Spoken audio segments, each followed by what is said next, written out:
Good morning. পরীক্ষা প্রস্তুতি YouTube চ্যানেলে তোমাদের সকলকে আর একবার ওয়েলকাম। গতকাল পিআরবি ওয়েবসাইটে, অফিসিয়াল ওয়েবসাইটে যে একটা নোটিশ দিয়ে দেওয়া হয়েছে, তারপর থেকে ক্যান্ডিডেটদের মনে, বিশেষ করে যারা ওবিসি ক্যাটাগরি বা হচ্ছে ইডব্লিউএস ক্যাটাগরি, যাদের ক্যাটাগরি আছে, তাদের একটা দোদুল্যমানের সৃষ্টি হয়েছে, মনের মধ্যে একটা চাঞ্চল্যতা ছড়িয়ে পড়েছে। এবং সেই সাথে বিভিন্ন সমস্ত ক্যান্ডিডেটেরই একটা এক্সাম ডেট নিয়ে বা এক্সাম কবে হতে পারে বা রেজাল্ট কবে আসতে পারে সেই ব্যাপারটা নিয়েও একটা মনে হচ্ছে একটা এক্সাইটমেন্ট জেগেছে। তো আমি আজকে যে সমস্ত কথাগুলো বলবো সেইগুলো পুরো একটা ক্যালকুলেশন করে বলবো। এটুকুলো কোনো অফিসিয়াল নিউজ নয় যে অফিসিয়াল ভাবে বলা হয়েছে বা এরকমই হতে চলেছে, সেরকম বলবো না। তবে মোটামুটি তোমাদেরকে একটা আইডিয়া দেওয়ার চেষ্টা করছি। প্রথম যে কোশ্চেনটা দেখো সবার, সেটা হচ্ছে ওবিসি ক্যাটাগরি যে চেঞ্জ নিয়ে এসেছে, অর্থাৎ 140 খানা যে লিস্ট দেওয়া হয়েছে তার বেসিসে বলছি। এই ব্যাপারটা আগে আমি ক্লিয়ার করে নিই যে যাদের ওবিসি এ ক্যাটাগরি ছিল এখন হয়তো বি হয়েছে, তাদেরকে তো চেঞ্জ করতেই হচ্ছে। বা যাদের বি ক্যাটাগরি ছিল এ ক্যাটাগরি হয়েছে, তাদেরকেও তো চেঞ্জ করতে হচ্ছে। এবার প্রশ্ন হলো, দাদা আমার ওবিসি এ ক্যাটাগরি আগতে অ্যাপ্লাই করেছিলাম, এখনো আমার এ ক্যাটাগরি আছে, তাহলে কি চেঞ্জ করতে হবে? দেখো, যখন বলেছেই যারা ওবিসি এ বা বি নিয়ে, তাদের একবার নতুন করে উইন্ডো ওপেন করা হবে। আমার মনে হয় যে এ ছিল, এখনো এ আছে, তবুও আর একবার লগ ইন করে দিয়ে দেখো অপশন কি দিচ্ছে। ঠিক আছে, করে দাও। তার কারণটা হচ্ছে, এই যে তুমি ফর্ম ফিল আপ করেছো সেইটা কিন্তু বোর্ড এখন ভেরিফাই করছে না যে তোমার আদৌ সার্টিফিকেট আছে কি নেই। অর্থাৎ তুমি দিচ্ছ যে আমার ওবিসি এ বা বি। এবার কি হয় যে যখন কাট অফ তৈরি হয়, সেটা যতজন ওবিসি এ আছে বা ওবিসি বি আছে বা এসসি আছে, তার বেসিসে যত ভ্যাকান্সি আছে তখন কাট অফটা ফিক্সড হয়। আসল ভেরিফিকেশন যেটা, তত ইন্টারভিউ বা যখন ভেরিফিকেশন হবে ডকুমেন্টস, তখন হবে। সেই কারণে যারা আগে এ ছিলে, এখনো এতেই আছো, তবুও বলবো যে করে দেবে। যারা আগে বি ছিলে, এখনো বিতে আছে, তবুও বলবো তারা করে দেবে। তাহলে ওবিসি ব্যাপারটা গেল, এ বা বি এর ব্যাপারটা আশা করি বোঝা গেল। আর একবার বলে দিচ্ছি, যাদের আগে এ ছিল এখন যদি বি হয়ে থাকে, তাহলে তো চেঞ্জ করতে হচ্ছে। আগে বি ছিল এখন এ হয়েছে, তাহলে চেঞ্জ করতে হচ্ছে। সেম আছে, অর্থাৎ ওবিসি এ আগে অ্যাপ্লাই করেছিল, এখনো নতুন লিস্টে এ আছে, তবুও করে দেবে। যাদের বি ছিল, এখনো বি আছে, তবুও করে দেবে। এবার ব্যাপারটা হচ্ছে, কিছু ক্যান্ডিডেট যেমন হচ্ছে সদগোপ বা এরকম দেখলাম যে তারা হয়তো ইডব্লিউএস এ ফর্ম, মানে ইডব্লিউএস তাদের সার্টিফিকেট আছে এবং হচ্ছে ইডব্লিউএস এ অ্যাপ্লাই করেছে। এবার দেখা যাচ্ছে নতুন লিস্টে তাদের হয়তো ওবিসি হয়ে যাচ্ছে, ওবিসি এ বা বি, বি সাধারণত, সে যে কোনো একটা হতে পারে। তারা কি করবে? তাদের ক্ষেত্রে কিন্তু একটা জটিলতা তৈরি হতে পারে। তার কারণ হচ্ছে ইডব্লিউএস এর তার সার্টিফিকেট আছে, এবার ওবিসি সার্টিফিকেট কেমন ভাবে কি বানাবে, নতুন নির্দেশিকা কেমন ভাবে কি আছে না আছে, সেটা তো করতে অনেক দিন সময় লেগে যাবে। তো সেখানে একটা ডেট দেওয়া হয়েছে, 1 তারিখ থেকে 8 তারিখ বা এরকম একটা কিছু ডেট দেওয়া হয়েছে। তাদের ক্ষেত্রে জিনিস যেটা বলা হয়েছে যে অন্যান্য ওবিসি এ বা বি বাদ দিয়ে অন্য ক্যাটাগরির যে চেঞ্জেস, সেই ক্ষেত্রে প্রয়োজনীয় ডকুমেন্টস অনুযায়ী কি করতে বলা হয়েছে, অ্যাপ্লিকেশন নাম্বার দিয়ে ওই ইমেল করতে বলা হয়েছে বা ফিজিক্যালি ওখানে যেতে বলা হয়েছে। তাহলে আমার যেটা মনে হচ্ছে যে যাদের ইডব্লিউএস অর্থাৎ এখনকার যে সার্টিফিকেট আছে সেই ডকুমেন্টসটাই আপলোড করবে, দিয়ে উল্লেখ করবে যে এই আমার সাবকাস্ট যেটা, সেটা ওবিসিতে কনভার্ট হয়েছে। এই বলে তোমাকে কি করতে হবে, ওই মেল করতে হবে। বা সব থেকে আমার যেটা মনে হয় ভালো হয়, যে বিশেষ করে যারা ইডব্লিউএস ছিল এখন ওবিসি হয়ে গেছে, বা কিছু হয়তো ওবিসি বা ইডব্লিউএস যদি হয়ে থাকে এরকম ক্ষেত্রে, তাদেরকে ফিজিক্যালি আমার মনে হয় যে বোর্ডে যাওয়া উচিত, তাহলে আসল ব্যাপারটা আরো ক্লিয়ার হয়ে যাবে। এবার চলে আসি তাহলে রেজাল্টের সম্ভাবনা, অর্থাৎ কেপিএসআই। সবার প্রথমে দেখো যে কেপিএসআই এর এটা নিয়ে দিয়েছে, কেপিএসআই যারা ফর্ম ফিল আপ করেছিল বা পরীক্ষা দিয়েছিলে তাদের নোটিশটা এসেছে।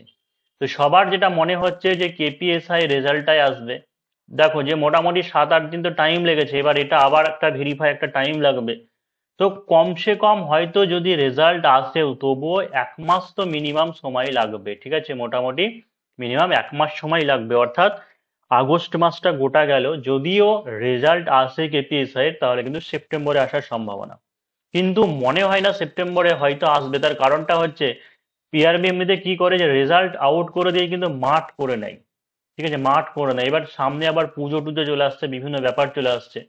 তো সম্ভাবনা খুবই ক্ষীণ। ঠিক আছে, সম্ভাবনা খুবই ক্ষীণ এখন আসার। তবে মোটামুটি ধরে রাখো যে পুজোর পরে পরে রেজাল্ট চলে আসবে, এবং সব থেকে যেটা আগে হস্তক্ষেপ করা হতে পারে সেটা হয়তো কেপিএসআই এরই উপরেই সম্ভাবনাটা রয়েছে। এবার কাট অফের যে ব্যাপারটা আমি বলছি, সেই কাট অফের ব্যাপারটা দেখো যে এর আগে আমি বহুবার অনেকবার কাট অফ বলেছি। তা আমি একবার বলে দিচ্ছি যে কেপিএসআই এর যদি জিকে কোশ্চেন অ্যানালিসিস করে, এখন আমি দেখাতে পারছি না, তো জিকে কোশ্চেন কিন্তু খুবই ইজি ছিল, জিকে কোশ্চেনটা খুবই ইজি ছিল। ম্যাথ যদি বলো তাহলে হচ্ছে মডারেট টু হার্ড বলতে পারো বা মডারেট বলতে পারো, এবং রিজনিং যেটা, রিজনিংটা ছিল মডারেট। অর্থাৎ বেশ কিছু ম্যাথ আমার লেন্দি মনে হয়েছিল কেপিএসআই এর ক্ষেত্রে, কিন্তু আবার ভ্যাকান্সিটাও তো প্রচুর কম, তাই না? ভ্যাকান্সিটা হচ্ছে প্রচুর কম, আর দিন দিন কম্পিটিশনটা বাড়ছে, কোশ্চেন লিকেরও সম্ভাবনা ছিল বা দেখা গেছে, শোনা গেছে, কিছু হয়তো প্রমাণও পাওয়া গেছে।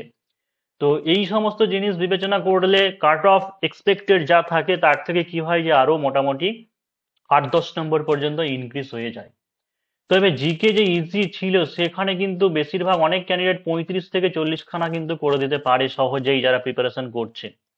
ম্যাথ যে মডারেট ছিল সেখানে মোটামুটি যারা করে বা সেন্ট্রালে বিভিন্ন প্রস্তুতি নিচ্ছে, তারা 17 থেকে 22 খানা তো ইজি করে দিতে পারবে। রিজনিং এর ক্ষেত্রে মোটামুটি ধরতে পারো যে 15 থেকে 20 খানা ইজি করে দিতে পারে। তো সবকিছু মিলে যেটা দেখা যাচ্ছে যে 70 স্কোর করা এমন কিছু কঠিন ব্যাপার ছিল না।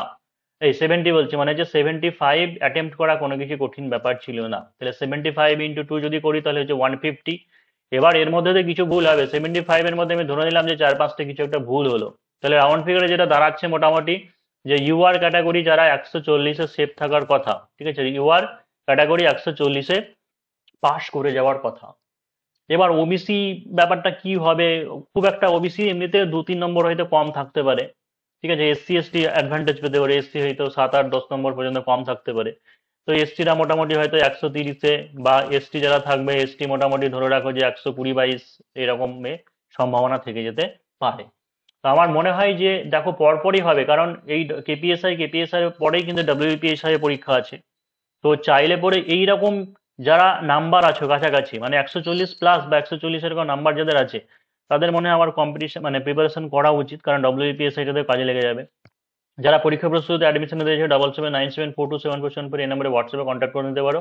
কারণ কেপিএসআই এর কিন্তু মেন্সের খুব একটা বেশি সময় পাওয়া যাবে না, ধরে রাখো যে খুব যদি দেরিও হয় তাহলে মোটামুটি ধরে রাখো যে নভেম্বর ডিসেম্বরের মধ্যেই পরীক্ষা হবে, ঠিক আছে, নভেম্বরের মধ্যেই পরীক্ষা হবেই গ্যারেন্টি। এবার অন্যান্য যেগুলো রয়েছে যেমন হচ্ছে ওয়েস্ট বেঙ্গল ডব্লিউপি বা হচ্ছে ডব্লিউপিএসআই বা হচ্ছে ডব্লিউপি কনস্টেবল বা হচ্ছে কেপি কনস্টেবল, এগুলো তো ফর্ম ফিল আপ হয়ে আছে। তা আমার মনে হয় যে এক এক করে যখন কেপিএসআই এর ক্ষেত্রে নোটিশটা দিয়েছে তখন WPSI, WP constable, KP constable সবের ক্ষেত্রেই মনে হয় যে এই নোটিশ খানা আসবে, যে যারা ওবিসি সংক্রান্ত ব্যাপার যেটা সেটা হচ্ছে কাস্টটা বা ক্যাটাগরিটা চেঞ্জ করার জন্য মনে হয়। তাহলে সেই ক্ষেত্রে বেশ কিছুটা সময় লেগে যাচ্ছে। তো ধরে রাখতে পারো এখন গেস করা মুশকিল, তার কারণ হচ্ছে মাঝে একটাই যে মাঝে পুজো চলে আসছে। কিন্তু এসআইটা কমপ্লিট না হলে এইটুকু ধরে রাখো যেন তেন প্রকারণে যাই হোক না কেন ডব্লিউপি কনস্টেবল ভোটের আগে নিয়োগ হবেই, এটা ধরে রাখো। ডব্লিউপি কনস্টেবল বা কেবি কনস্টেবল হয়ে যেতে পারে, যে ভোটের আগে নিয়োগ কমপ্লিট হবেই। তাই সেইভাবে জোর কদমে প্রিপারেশন শুরু করো, এবং সমস্ত পরীক্ষা পেন্ডিং যেগুলো রয়েছে এই বছরই হবে, এই বছরই হবে। তো যারা ডব্লিউপি কনস্টেবলের জন্য অর্থাৎ প্রিলি মেন কম্বাইন, ঠিক আছে, প্রিলি মেন কম্বাইন, কারণ কাট অফ বা কম্পিটিশন কিন্তু বিশাল হাই হতে চলেছে। তাই ডব্লিউপি কনস্টেবলের জন্য বা ডব্লিউপি এসআই এর জন্য বা কেপিএসআই এর জন্য, কারণ দুটো আলাদা আলাদা ব্যাচ, কারণ কেপিএসআই মেন স্পেশাল যেটা প্রিলিমস হয়ে আছে সেটা কিন্তু জোর কদমে খুব ফাস্ট প্রসেসে চলছে, ডব্লিউপিএসআই যেটা সেটা হচ্ছে একটু স্লো প্রসেসে চলছে। তো ডব্লিউপিএসআই যেটা সেটা হচ্ছে 7 থেকে 8 মাসের কোর্স, আর কেপিএসআই যেটা সেটা হচ্ছে 3 থেকে 4 মাসের কোর্স। তো যারা যে কোর্সটা নিতে চাইছো তোমরা 7797427474 এই নাম্বারে হোয়াটসঅ্যাপে কন্ট্যাক্ট করে নিতে পারো।